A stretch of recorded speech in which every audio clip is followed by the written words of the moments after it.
ભાવનગર શહેરમાં અને આજુબાજુના વિસ્તારમાં કેમિકલયુક્ત પાણી જીઆઈડીસીમાં આવેલ ફેક્ટરીઓ દ્વારા છોડવામાં આવે છે, જેને લઈને આ વિસ્તારમાં વસવાટ કરતા માલધારીઓના માલઢોર આ પાણી પીવાને લઈને મોતને ભેટી રહ્યા છે તેવી ઘટના બનવામાં આવે છે. ત્યારે ભાવનગરના માઢિયા ગામ ખાતે આવા જ એક કેમિકલ પાણી પીવાથી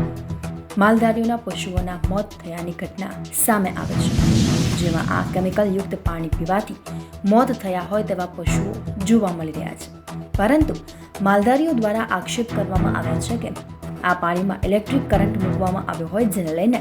આ પશુઓને ઇલેક્ટ્રિક કરંટ લાગવાથી મોત થયા હોય તેવું જણાવ્યું હતું. જ્યારે થોડા દિવસ પહેલા જ જીઆઈડીસીના ફેક્ટરીમાંથી છોડવામાં આવેલ કેમિકલયુક્ત પાણી પીવાથી અનેક પશુઓના મોત થયા હોવાની ઘટના બની હતી. જ્યારે આજે વધુ એક ઘટના પશુઓના મોતની સામે આવે છે, જેને લઈને મોટી સંખ્યામાં માલધારી સમાજ એકઠો થયો હતો અને આ અંગે કોઈ નિર્ણય કરવા સહમતિ સાધવામાં આવી હતી.